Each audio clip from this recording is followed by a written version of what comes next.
Bye माँ, मैं निकल रही हूँ और हाँ भूलना मत, दोपहर के खाने से पहले दवा जरूर खा लेना, कह पल्लवी ऑफिस जाने लगी।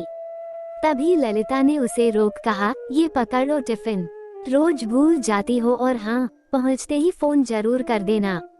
मैं भूल भी जाऊँ तो क्या आप भूलने देती हो माँ, पकड़ा ही देती हो खाने का टिफिन, लाड़ दिखाते हुए पल्लवी ने कहा। तो ललिता भी प्यार के साथ नसीहतें देने लगी कि वह कैंटीन में कुछ न खाए। हाँ हाँ, नहीं खाऊंगी मेरी माँ, वैसे याद है न शाम को 5 बजे, आप तैयार रहना, मैं जल्दी आने की कोशिश करूंगी। ये बात पल्लवी ने इशारों में कही तो ललिता ने भी इशारों में ही जवाब दिया कि वे तैयार रहेंगी। क्या इशारे हो रहे हैं दोनों के बीच? ललिता और पल्लवी को इशारों में बात करते देख विपुल ने कहा, देख लो पापा, जरूर यहाँ सास बहू और साजिश चल रही है। विपुल की बातें सुन शंभूजी भी हंसे बिना नहीं रह पाए, मगर विपुल तो अपनी माँ के पीछे ही पड़ गया, ये जानने के लिए कि इशारों में पल्लवी ने उनसे क्या कहा। ये हम सास बहू के बीच की बात है, प्यार से बेटे का कान खींचते हुए ललिता बोली। बेचारा विपुल बिना बात को जाने ही ऑफिस चला गया। दोनों को ऑफिस भेजकर ललिता 2 कप चाय बना लाई और फिर इत्मीनान से शंभूजी की बगल में बैठ गईं। चाय पीते हुए शंभूजी एकटक ललिता को देख देख कर मुस्कुराए जा रहे थे। इतना क्यों मुस्कुरा रहे हो, क्या गम है जिसे छिपा रहे हो? ललिता ने शायराना अंदाज में पूछा तो उनकी हंसी छूट गई। कहने लगे, मुस्कुरा इसलिए रहा हूँ कि तुम भी न अजीब हो। अरे बता देती बेचारे को कि तुम सास बहू का क्या प्रोग्राम है। लेकिन जो भी हो, तुम सास बहू की बॉन्डिंग देखकर मन को बड़ा सुकून मिलता है, वरना तो मेरा सास बहू के झगड़े सुन सुन कर दिमाग घूम जाता है। हाल ही में मैंने अखबार में एक खबर पढ़ी जिसमें लिखा था, सास से तंग आकर एक बहू 12वीं मंजिल से कूद गई और जानती हो पहले उसने अपने 2.5 साल के बेटे को फेंका और फिर खुद कूद गई, जिससे दोनों की मौत हो गई। सच कह रहा हूँ ललिता, ये पढ़कर मेरा तो दिल बैठ गया था। शंभूजी की बातें सुनकर ललिता का भी दिल दहल गया। सोचा जरा उस इंसान पर क्या बीतती होगी जिसे न तो माँ समझ पाती है और न पत्नी। पिसता रहता है बेचारा माँ और पत्नी के बीच। सही कह रहे हैं आप। हमारे समाज में जब एक लड़की शादी के बाद अपना मायका छोड़कर जहां उसने लगभग अपनी आधी जिंदगी पूरे हक के साथ गुजारी होती है, ससुराल में कदम रखते ही उसके दिल में घबराहट सी होने लगती है कि यहाँ सब उसे दिल से तो अपनाएंगे ना, अपने परिवार का हिस्सा समझेंगे ना। ज्यादातर घरों में यही होता है कि बहू को आए अभी कुछ दिन हुए नहीं कि जिम्मेदारी की टोकरी उसे पकड़ा दी जाती है। उसे ये तो समझा दिया जाता है कि सास ससुर के साथ साथ नंदेवर और नाते रिश्तेदारों को भी सम्मान देना होगा, लेकिन यह नहीं समझाया जाता कि आज से यह घर उसका भी है और ससुराल में उसकी राय भी उतनी ही मान्य होगी जितनी घर के बाकी सदस्यों की। क्या एक बहू का यह अधिकार नहीं कि घर के हित के लिए जो भी फैसले लिए जाएं उनमें उसकी भी राय शामिल हो? क्यों सास को लगने लगता है कि बहू आते ही उससे उसके बेटे को छीन लेगी? अगर ऐसा ही है तो फिर न करे वे अपने बेटे की शादी, रखिए अपने आंचल में ही छिपा कर। अगर शादी के बाद बेटा अपने परिवार को कुछ बोल जाए तो सबको यही लगने लगता है कि बीवी ने ही सिखाया होगा उसे ऐसा बोलने के लिए और यही झगड़े की जड़ है। हर बात के लिए बहू को ही दोषी ठहराया जाने लगता है और तो और उसके मायके को भी नहीं छोड़ते लोग। कहते हुए ललिता की आंखें गीली हो गईं, जो शंभूजी से भी छिपी न रह पाईं। वे समझ रहे थे कि आज ललिता के मन का गुब्बार निकल रहा है और वो वही सब बोल रही है जो उसके साथ हुआ है। उन्हें भी तो याद है, कभी उनकी माँ ने ललिता को चैन से जीने नहीं दिया। बात बात पर ताने उलाहने, गाली गलौच, यहाँ तक कि थप्पड़ भी चला देती थी वे ललिता पर और बेचारी रोकर रह जाती।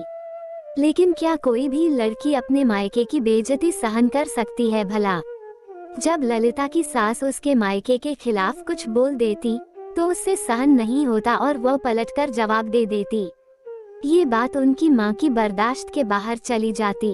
गरजते हुए कहती कि अगर फिर कभी ललिता ने कैंची की तरह जबान चलाई तो वे उसे हमेशा के लिए उसके मायके भेज देगी, क्योंकि उनके बेटे के लिए लड़कियों की कमी नहीं है। बेचारे शंभूजी भी क्या करते, खून का घूंट पी कर रह जाते पर अपनी माँ से कुछ कह ना पाते। अगर कुछ बोलते तो जोरू का गुलाम कहलाते, और पहले के जमाने में कहाँ बेटे को इतना हक होता था कि वो पत्नी की तरफदारी में कुछ बोल सके। मैंने तो पहले ही सोच लिया था शंभू जी कि जब मेरी बहू का गृह प्रवेश होगा तो उसे सिर्फ कर्तव्यों, दायित्वों, जिम्मेदारियों और फर्ज की टोकरी ही नहीं थमाऊंगी, वरन उसे उसके हक और अधिकारों का गुलदस्ता भी दूंगी, क्योंकि आखिर वह भी तो अपनी ससुराल में कुछ उम्मीदें लेकर आएगी। और अगर तुम्हारी बहू ही अच्छे विचारों वाली नहीं आती तब कैसे निभाती उससे? शंभू जी ने पूछा। अपने पति की बातों पर वे हंसी और फिर कहने लगी, मैंने ये भी सोचा था कि शायद मेरी बहू मेरे मन मुताबिक न आए, लेकिन फिर भी मैं उससे निभाऊंगी। उसे इतना प्यार दूंगी कि वह भी मेरे रंग में रंग जाएगी। जानते हैं शंभू जी, अगर एक औरत चाहे तो फिर चाहे वह सास हो या बहू, अपने रिश्ते को बिगाड़ भी सकती है, और चाहे तो अपनी सूझबूझ से रिश्ते को कभी न टूटने वाले पक्के धागे में पिरोकर भी रख सकती है। हर लड़की चाहती है कि वो एक अच्छी बहू बने, पर इसके लिए सास को भी तो अपनी जिम्मेदारी समझनी होगी ना। अगर घर के किसी फैसले में बहू की सहमति न ले, उसे पराई समझे, तो वह हमें कितना अपना पाएगी? बोलिए। उफ, बातों बातों में समय का पता ही नहीं चला। घड़ी की तरफ देखते हुए ललिता ने कहा, आज आपको दुकान पर नहीं जाना क्या? सोच रहा हूँ आज न जाऊँ। वैसे भी लेट हो गया और मंदी के कारण वैसे भी ग्राहक कम ही आते हैं, शंभू जी ने कहा। उनका अपना कपड़े का व्यापार था। पर ये तो बताओ कि तुम सास बहू ने क्या प्रोग्राम बनाया है? मुझे तो बता दो, वे बोले। शंभू जी के पूछने पर पहले तो ललिता झूठे सच्चे बहाने बनाने लगी, पर जब उन्होंने जोर दिया तो बोली, आज हम सास बहू फिल्म देखने जा रही हैं। अच्छा, कौन सी? पूछते हुए शंभू जी की आंखें चमक उठीं। अरे, वो करीना कपूर और सोनम कपूर की कोई नई फिल्म आई है ना? क्या नाम है उसका? हाँ, याद आया, वीरे दी वेडिंग। वही देखने जा रही हैं। आज आप घर पर ही हैं, तो ध्यान रखना घर का। अच्छा, तो अब तुम सास बहू फिल्म देखो और हम बाप बेटा खाना पकाएं, यही कहना चाहती हो ना?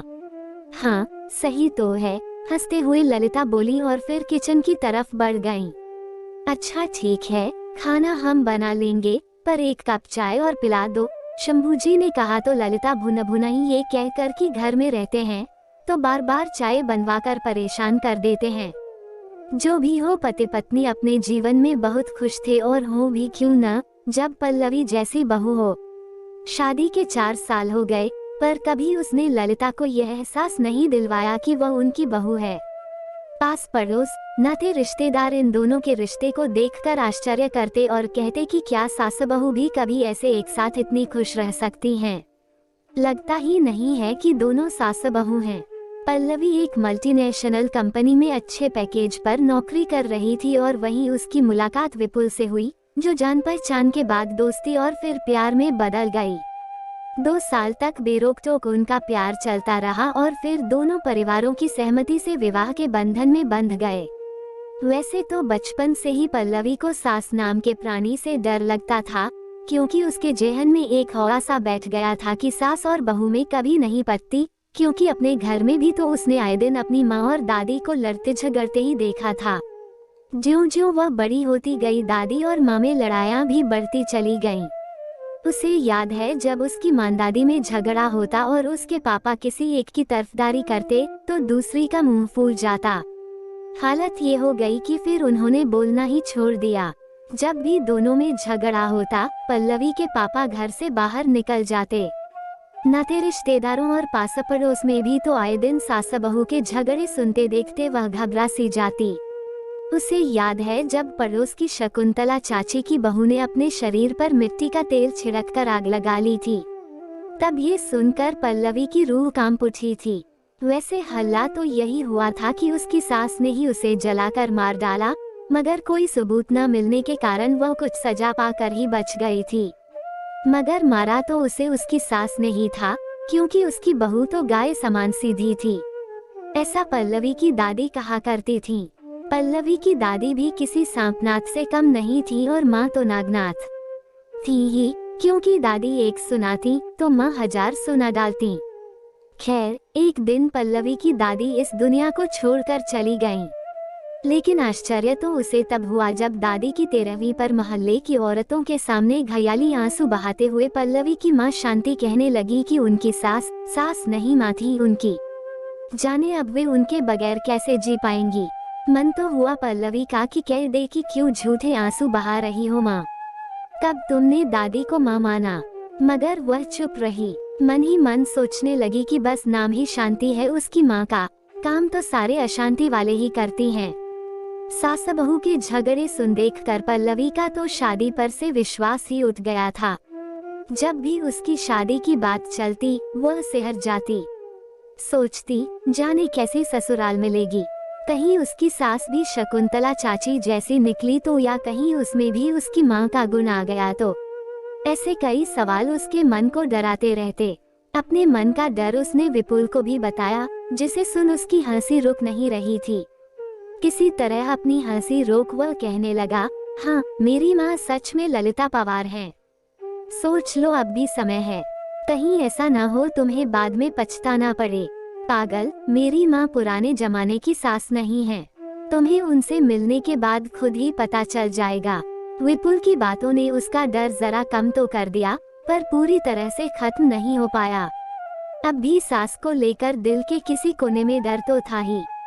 विदाई के वक्त बड़े प्यार से शांति ने भी अपनी बेटी के कान फूंकते हुए समझाया था, देख बिटिया, सास को कभी माँ समझने की भूल ना करना, क्योंकि सास चुड़ैल का दूसरा रूप होती है।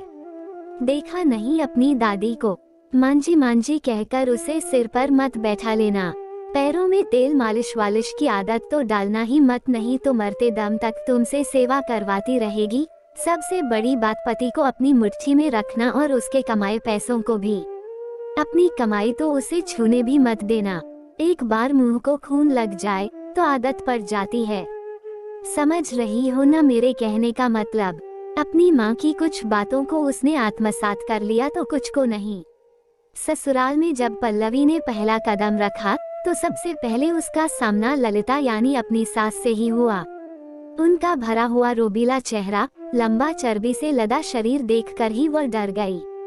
लगा जैसा नाम वैसा ही रूप, और जिस तरह से वे आत्मविश्वास से भरी आवाज में बातें करती, पल्लवी कांप जाती। वह समझ गई कि उसका हाल वही होने वाला है जो और बेचारी बहुओं का होता आया है। मगर हफ्ता 10 दिन में ही जान लिया पल्लवी ने कि यथा नाम तथा गुण वाली कहावत ललिता पर कहीं से भी लागू नहीं होती है। तेज तर्रार, कैंची की तरह जबान और सांसों वाला रोब जरा भी नहीं था उनके पास। एक रोज जब वह अपनी माँ को याद कर रोने लगी तो उसकी सास ने उसे सीने से लगा लिया और कहा कि वो उसे सास नहीं माँ समझे और जब मन हो जाकर अपनी माँ से मिलाए। किसी बात की रोक टोक नहीं है यहाँ उस पर, क्योंकि यह उसका भी घर है। जैसे उनके लिए उनकी बेटी है वैसे ही बहू भी, और सिर्फ कहा ही नहीं ललिता ने करके भी दिखाया, क्योंकि पल्लवी को नए माहौल में ढलने और वहाँ के लोगों की पसंद नापसंद को समझने के लिए उसे पर्याप्त समय दिया। अगर पल्लवी से कोई गलती हो जाती तो एक माँ की तरह बड़े प्यार से उसे सिखाने का प्रयास करती। पाककला में तो उसकी सास ने ही उसे माहिर किया था, वरना एक मैगी और अंडा उबालने के सिवा और कुछ कहाँ बनाना आता था उसे। लेकिन कभी ललिता ने उसे इस बात के लिए ताना उलाहना नहीं मारा, बल्कि बोलने वालों का भी यह कह कर मुंह चुप करा देती कि आज की लड़कियां चांद पर पहुंच चुकी हैं, पर अफसोस कि हमारी सोच आज भी वहीं की वहीं है। क्यों हमें बहू सर्वगुण संपन्न चाहिए? क्या हम सासें भी हैं सर्वगुण संपन्न, और यही उम्मीद हम अपनी बेटियों से क्यों नहीं लगाते? फिर क्या मजाल जो कोई पल्लवी के बारे में कुछ बोल भी दे। उस दिन ललिता की बातें सुनकर दिल से पल्लवी ने अपनी सास को माँ समझा और सोच लिया कि वह कैसा रिश्ता निभाएगी अपनी सास से। कभी ललिता ने यह नहीं जताया कि विपुल उनका बेटा है तो विपुल पर पहला अधिकार भी उनका ही है, और न ही कभी पल्लवी ने ऐसा जताया कि अब उसके पति पर सिर्फ उसका अधिकार है। जब कभी बेटे बहू में किसी बात को लेकर बहस छिड़ जाती तो ललिता बहू का ही साथ देती। इससे पल्लवी के मन में ललिता के प्रति और सम्मान बढ़ता गया। धीरे धीरे वह अपनी सास के और करीब आने लगी, पूरी तरह से खुलने लगी उनके साथ। कोई भी काम होता वह ललिता से पूछकर ही करती। उसका जो भय था सास को लेकर वह दूर हो चुका था। लोग कहते हैं अच्छी बहू बनना और सूर्य पर जाना एक ही बात है। लेकिन अगर मैं एक अच्छी बेटी हूँ तो अच्छी बहू क्यों नहीं बन सकती। माँ दादी को मैंने हमेशा लड़ते झगड़ते देखा है, लेकिन गलती सिर्फ दादी की ही नहीं होती थी। माँ चाहती तो सास बहू के रिश्ते को संवार सकती थी, पर उन्होंने और बिगाड़ा रिश्ते को। मुझे भी उन्होंने वही सब सिखाया सास के प्रति, पर मैं उनकी एक भी बात में नहीं आई, क्योंकि मैं जानती थी कि सामने वाले मुझे वही देंगे जो मैं उन्हें दूंगी, और ताली कभी एक हाथ से नहीं बजती। शादी के बाद एक लड़की का रिश्ता सिर्फ अपने पति से ही नहीं जुड़ता, बल्कि ससुराल के बाकी सदस्यों से भी खास रिश्ता बन जाता है। ये बात क्यों नहीं समझती लड़कियां? अगर अपने घर का माहौल हमेशा अच्छा और खुशी भरा रखना है, तो मुझे अपनी माँ की बातें भूलनी होंगी, और फिर सिर्फ पति पत्नी में ही 7 वचन क्यों? सास बहू भी क्यों ना कुछ वचनों में बंध जाएं, ताकि जीवन सुखमय बीत सके। अपने आप से ही कहती पल्लवी। उसी दिन ठान लिया पल्लवी ने कि वे सास बहू भी कुछ वचनों में बंधेंगी और अपने रिश्ते को एक नया नाम देंगी, अनोखा रिश्ता। अब पल्लवी अपनी सास की हर पसंद नापसंद को जानने समझने लगी थी। चाहे शॉपिंग पर जाना हो, फिल्म देखने जाना हो, या घर में बैठकर सास बहू सीरियल देखना हो, दोनों साथ देखती। अब तो पल्लवी ने ललिता को व्हाट्सएप, फेसबुक, लैपटॉप, यहाँ तक कि कार चलाना भी सिखा दिया था। सबके ऑफिस चले जाने के बाद ललिता घर में बोर न हो, इसलिए उसने जबरदस्ती उन्हें किट्टी भी ज्वाइन करवा दी। शुरू में ललिता को अजीब लगा था, पर फिर मजा आने लगा।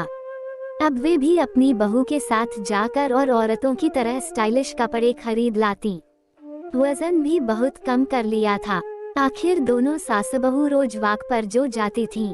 अपने हल्के शरीर को देख बहुत खुश होती ललिता, और उसका सारा श्रेय देती अपनी बहू को, जिसके कारण उनमें इतना बदलाव आया था, वरना तो 5 गज की साड़ी में ही लिपटी उनकी जिंदगी गुजर रही थी। एक दिन छुटकी लेते हुए शंभूजी ने कहा भी, कहीं तुम ललिता पवार से 0 फिगर साइज वाली करीना न बन जाओ। फिर मेरा क्या होगा मेरी जान? हाँ, बनूंगी ही। आपको क्यों जलन हो रही है? ललिता बोली। अरे मैं क्यों जलने लगा भाई? अच्छा है बन जाओ करीना की तरह, मेरे लिए तो और अच्छा ही है न, वरना तो ट्रक के साथ आधी से ज्यादा उम्र बीत ही गई मेरी। कहकर शंभूजी हंस पड़े, पर ललिता बड़बड़ा उठी। दोनों की इस तरह की नोकझोंक देख पल्लवी और विपुल हंस पड़ते। एक दिन जब पल्लवी ने अपने लिए जीन्स और टी-शर्ट खरीदी, तो ललिता के लिए भी खरीद लाए। वैसे विपुल ने मना किया था कि मत खरीदो, माँ नहीं पहनेगी, पर वह ले ही आई। अरे यह क्या ले आई बहू? नहीं मैं ये सब नहीं पहनूंगी, लोग क्या कहेंगे, और मेरी उम्र तो देखो। जीन्स व टी शर्ट एक तरफ रखते हुए ललिता ने कहा। उम्र क्यों नहीं है, अभी आपकी उम्र ही क्या हुई है माँ? लगता है आप 50 की हैं। लोगों की परवाह छोड़िए, बस वही पहनिए जो आपको अच्छा लगता है, और मुझे पता है आपका जीन्स पहनने का मन है, आप यह जरूर पहनेंगी। हुक्म सुनाकर पल्लवी फ्रेश होने चली गई। ललिता उसे जाते देखते हुए सोचने लगी कि यह कैसा अनोखा रिश्ता है उनका।